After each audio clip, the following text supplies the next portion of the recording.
Hola, ¿qué tal? Yo soy Mictlantecutli. Les vengo a contar la leyenda de El Jergas de Real de 14 en San Luis Potosí. La historia más famosa que rodea al túnel y a las minas de la zona es la de El Jergas, un espectro que, según cuentan los lugareños, habita en las profundidades de la montaña. ¿Quién es? Se dice que es el espíritu de un minero que murió en un accidente de trabajo. Viste con ropa de minero antigua, una jerga u overol desgastado, botas pesadas y casco.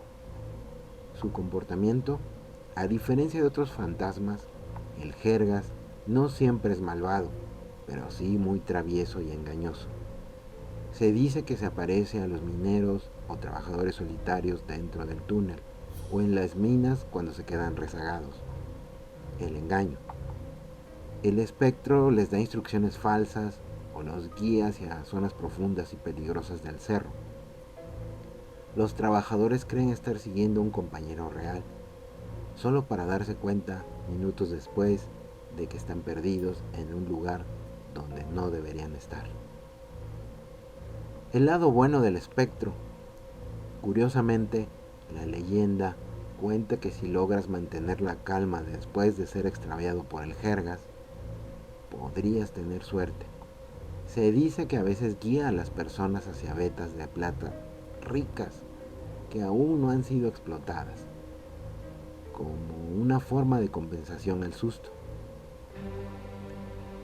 También se cuenta que hasta el día de hoy, en el túnel, al cruzarlo, la atmósfera cambia drásticamente, el ambiente se vuelve frío, la luz natural desaparece y el eco de los vehículos o los pasos crea una sensación de estar siendo observado.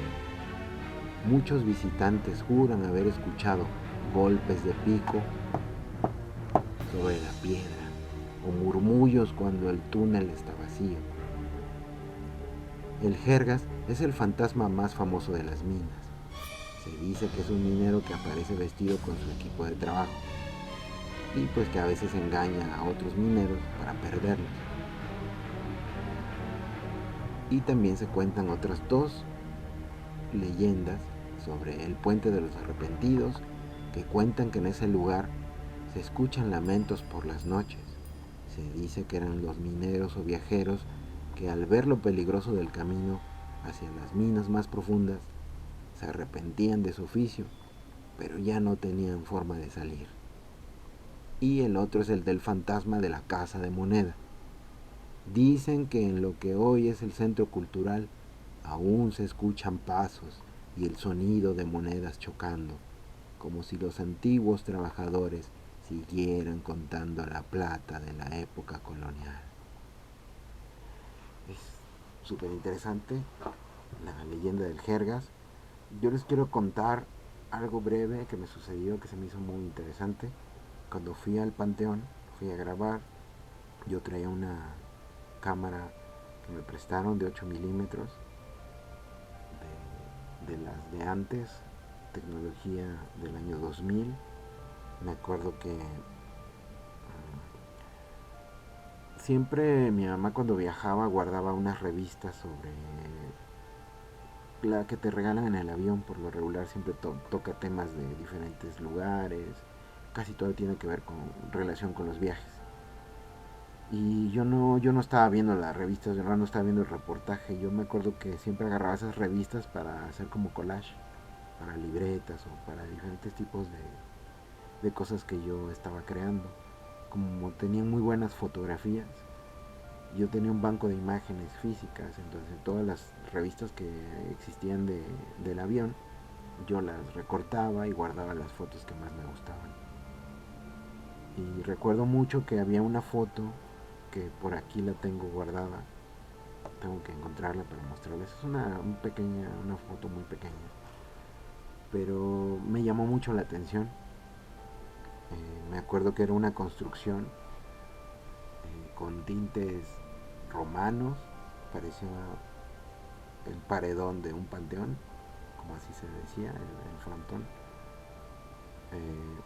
donde estaban dos columnas romanas, y me llamó mucho la atención porque era una construcción interesante, ¿no? Me llamó la atención, se veía muy mística, en el centro tenía una puerta y se veía muy tenebrosa, me llamaba mucho la atención. Siempre me pregunté qué había en esa puerta, qué había, qué lugar era. Como yo hacía los recortes de todas las fotos que yo veía, revolvía y ni siquiera me fijaba en el artículo. Pasó el tiempo, recuerdo que fui a esa iglesia y, y me acuerdo que me llamó mucho la atención porque la iglesia, les voy a dar los datos de toda esa iglesia en la descripción. Por eso se llamaba el Campo Santo, porque todas las personas querían enterrarse en un lugar sagrado. Entonces era, imagínense un panteón y en medio del panteón está la iglesia, que en realidad fue primero la iglesia y luego el panteón. Cuando entras a esa pequeña iglesia hay lápidas por todos lados, que era una costumbre muy normal en esos tiempos, que la gente se enterraba dentro de la iglesia. Había lápidas en las paredes, como si estuvieran enterrados los restos. Era, estaba llena esa iglesia, el piso, varias paredes, de gente que falleció, pero estamos hablando del 1800, de principios de 1900. Y recuerdo mucho que al salir de esa iglesia, pues estaba yo grabando las tumbas. Y llegué a un punto en donde ya estaba atardeciendo y avancé y llegué a un punto, eran como cerca de las 6 de la tarde, y llegué a un punto en donde me sentí observado, me sentí extraño, y me acuerdo que tenía yo la cámara, estaba dando la espalda y giré. Recuerdo que grabé y me impactó tanto la escena, me impactó mucho la escena, que bajé la cámara y me quedé perplejo, me quedé viendo hacia el paisaje que tenía enfrente de mí. Era exactamente la foto de esa construcción que vi, que me llamó mucho la atención, con esa puerta tan misteriosa. Era un mausoleo, yo no sabía que era un mausoleo, pero parecía que era el mausoleo de una persona muy importante, porque era la única tumba grande, que era como un cuarto, pero era viejísimo. Me acuerdo que al acercarme era como si estuviera yo adentro de esa fotografía que tomé. Me generó como un déjà vu, como que esto yo ya lo había vivido. Me acerqué, tenía un candado oxidado, pero candado muy viejo. Intenté asomarme para ver qué se podía ver, no alcancé a ver nada. Rodeé toda la construcción, me acuerdo que la grabé, tendría que buscar las cintas para ver dónde estaba. Pero me impresionó mucho encontrar ese lugar que me había gustado, porque sí me gustó mucho la construcción, no sabía que era un mausoleo y fue impresionante verlo. Al momento de ya que lo vi, supe que era de una persona, traté de buscar el nombre y creo que encontré alguna información ligera, todo lo grabé, pero bueno, eso me llamó la atención y realmente es un pueblo fantasma, realmente que te genera mucha impresión la atmósfera, y recomiendo mucho, si les gusta el misterio, que vayan a visitar este gran pueblito mágico. Y pues les agradezco, esta es la historia por hoy y estamos al pendiente con otra. Hasta luego. Bye.